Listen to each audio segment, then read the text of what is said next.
Hello student, स्वागत है आपका विज्ञान के एक और महत्वपूर्ण वीडियो में। तो चलिए आज की इस वीडियो को आरंभ करते हैं और पहले प्रश्न को लेते हैं।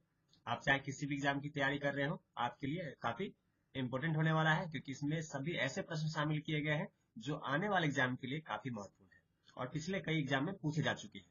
तो ध्यान से एक प्रश्न को देखिए। तो चलिए पहले प्रश्न को लेते हैं। पहला प्रश्न कह रहा है कि मानव शरीर में उन प्रति पिंडों का निर्माण करती है जो प्रतिरक्षा के लिए जिम्मेदार है। तो ये आपके श्वेत रक्त कणिकाएं होती हैं। अगला प्रश्न है कि फोटो इलेक्ट्रिक सेल बदलता है। तो जो फोटो इलेक्ट्रिक सेल होता है यह प्रकाश ऊर्जा को विद्युत ऊर्जा में बदलता है। वहीं कंप्यूटर की क्लॉक स्पीड मापी जाती है। अगला प्रश्न है कंप्यूटर की क्लॉक स्पीड मापी जाती है। तो क्लॉक स्पीड मेगाहर्ट्ज तथा गीगाहर्ट्ज में नापी जाती है। नेक्स्ट क्वेश्चन है कि औषधीय पौधा रजनीगंधा का वनस्पतिक नाम क्या है। तो ये आपका पेलिएंथस ट्यूबरोसम है।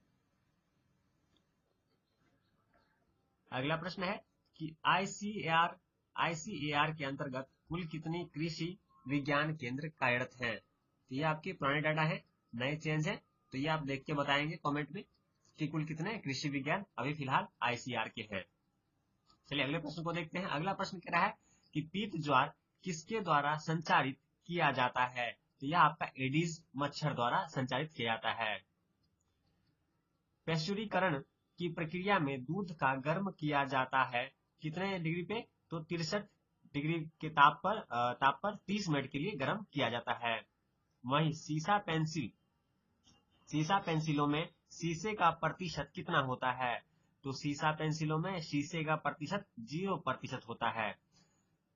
अगला प्रश्न है कि मानव शरीर की सबसे बड़ी कोशिका है। तो यह आपका तंत्रिका कोशिका सबसे बड़ी कोशिका होती है। केचुआ में हृदय की संख्या होती है। तो केचुआ में हृदय के कोष्ठ कितने होते हैं, 4 होते हैं। रेबीज का इलाज किसने ढूंढा था। तो लुई पास्चर ने रेबीज का इलाज ढूंढा था। अगला प्रश्न है कि जेनर ने सर्वप्रथम किस रोग का टीका बनाया था। तो जेनर ने चेचक का टीका बनाया था। अगला प्रश्न है कि बेरी बेरी की बीमारी किस विटामिन की कमी के कारण हो जाती है। तो विटामिन 1 की कमी के कारण, यानी कि थायमिन के कमी के कारण आपका बेरी बेरी बीमारी हो जाता है। तो विटामिन 1 याद रखेंगे। अगला प्रश्न है कि युग्म उत्पादन के लिए, चलिए अगले प्रश्न को देखते हैं। पानी का अधिकतम घनत्व किस ताप पर होता है। तो यह आपका 4 डिग्री सेल्सियस पर होता है। न्यूटन सेकेंड किस भौतिक राशि का मात्रक है। तो यह आपका संवेग का मात्रक होता है। प्रकृति में नाइट्रोजन चक्र का होना किस तथ्य की ओर संकेत करता है। तो वायुमंडल में नाइट्रोजन के सब कभी न समाप्त होने का। वहीं अगले प्रश्न को देखिए। तो डेमोग्राफी में किसका अध्ययन किया जाता है। तो जनसंख्या का अध्ययन किया जाता है डेमोग्राफी में। वहीं अगले प्रश्न को देखिए। तो लाल चींटियों में कौन सा अम्ल प्राप्त किया जाता है। तो फॉर्मिक अम्ल प्राप्त किया जाता है। अगला प्रश्न कह रहा है कि रोल्ड गोल्ड में होता है। तो 99% तांबा होता है तथा 10% एल्युमिनियम होता है। अगला प्रश्न है कि डाउन विधि द्वारा सोडियम क्लोराइड यानी NaCl से कौन सी गैस बनती है। तो क्लोरीन गैस बनती है डाउन विधि द्वारा।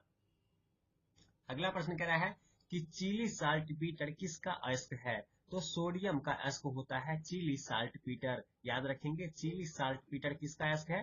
तो सोडियम का अयस्क है। वहीं अगला प्रश्न कह रहा है कि फिलास्फर वुल किस यौगिक को कहते हैं। तो जिंक ऑक्साइड के यौगिक को फिलास्फर वुल कहते हैं। जिंक ऑक्साइड के यौगिक को फिलास्फर वुल कहते हैं, याद रखेंगे। आममीटर का प्रतिरोध शंट के प्रतिरोध से क्या होता है, अधिक होता है कम होता है। तो कम होता है। अश्रु गैस का रासायनिक नाम है। अश्रु गैस का रासायनिक नाम क्लोरो एसीटोफेनोन है। वहीं अगले प्रश्न को देखें। तो परमाणु भार का अंतरराष्ट्रीय मात्रक है। तो कार्बन 12 जो होता है वह कार्बन का 12 परमाणु भार अंतरराष्ट्रीय मात्रक होता है। वॉशिंग सोडा एक अणु में क्रिस्टलन जल के कितने अणु होते हैं। तो 10 अणु होते हैं। नाखूनों में उपस्थित प्रोटीन कौन सा है। तो केराटिन जो होता है वह नाखूनों में उपस्थित प्रोटीन होता है। नाखून में कौन से प्रोटीन उपस्थित होते हैं। तो केराटिन। अगला प्रश्न है कि एलपीजी गैस सिलेंडर से गैस लीकेज का पता लगाने के लिए उसमें किस गंध युक्त पदार्थ को मिलाया जाता है? तो इथाइल मार्कप्टेन को मिलाया जाता है ताकि उसमें गंध हो और गैस लीक हो तो पता चले। अगले प्रश्न को देखते हैं कि कठिन परिश्रम के पश्चात पेशियों में थकावट क्यों होती है? तो पेशियों में लैक्टिक अम्ल बन जाता है, इकट्ठा हो जाता है, इस वजह से थकावट महसूस होता है। मनुष्यों में टेटनस का कारण है, तो मनुष्य में टेटनस होता है जीवाणु की वजह से। अगला प्रश्न है कि कौन सा ग्रह प्लैनेट अपने अक्ष पर एक चक्कर पूरा करने में लगभग उतना ही समय लेता है जितना कि पृथ्वी लेता है? तो वह मंगल ग्रह है। मंगल ग्रह सूर्य का चक्कर उतने समय में पूरा करता है जितने समय में पृथ्वी पूरा करता है। सूर्य का नहीं, अपने अक्ष पर जितने समय में पृथ्वी घूमती है उतने ही समय में अपने अक्ष पर मंगल ग्रह भी घूमता है। तो मंगल ग्रह, मंगल बिल्कुल सही उत्तर है। अगले क्वेश्चन को देखें तो गार्डन पी के हाइब्रिडाइजेशन से कौन वैज्ञानिक संबंधित है? तो ये आपका ग्रेगर मेंडल संबंधित है। अगले प्रश्न को देखें तो कार्बन डाइऑक्साइड गैस का लोकप्रिय व्यावसायिक नाम क्या है? तो शुष्क बर्फ जो होता है वह इसका व्यावसायिक नाम होता है कार्बन डाइऑक्साइड गैस का। किस विटामिन को हार्मोन कहता है? तो विटामिन डी को जो है हार्मोन कहा जाता है। किस प्राणी के प्लाज्मा में हीमोग्लोबिन का विलय होता है? तो केचुआ के प्लाज्मा में हीमोग्लोबिन का विलय होता है। लोहे के जंग को रोकने के लिए किसका उपयोग किया जाता है? तो जस्ता का उपयोग किया जाता है, जस्ता का लेप चढ़ा करके। क्रिक सिल्वर कही जाने वाली धातु है, तो सिल्वर को हम क्रिक सिल्वर भी कहते हैं, पारा को क्रिक सिल्वर भी कहते हैं, याद रखेंगे, पारा को क्रिक सिल्वर कहा जाता है। आतिशबाजी के जलने में हरा रंग किसकी उपस्थिति के कारण होता है? तो बेरियम के कारण होता है, याद रखेंगे। आतिशबाजी में जलने के समय जो हरा रंग उपस्थित दिखता है वो आपका बेरियम की वजह से हरा रंग दिखता है। नाभिकीय रिएक्टर में ग्रेफाइट का प्रयोग किसके रूप में करने के लिए किया जाता है? तो मंदक के रूप में, न्यूट्रॉनों की गति धीमी करने के लिए ग्रेफाइट का प्रयोग किया जाता है। मानव शरीर में संक्रमण रोकने में सहायता करने वाला विटामिन है, तो विटामिन ए जो होता है मानव शरीर में संक्रमण को रोकने में सहायक सिद्ध होता है। बारूद किस किस का मिश्रण होता है? बारूद जो होता है आपका नाइटर, सल्फर और चारकोल का मिश्रण होता है, याद रखेंगे। बारूद जो है आपका नाइटर, सल्फर और चारकोल का मिश्रण होता है। मच्छर वाहित प्रमुख रोग है, तो डेंगू, मलेरिया और फाइलेरियासिस, ये सब क्या है? मच्छर द्वारा फैलाया जाता है।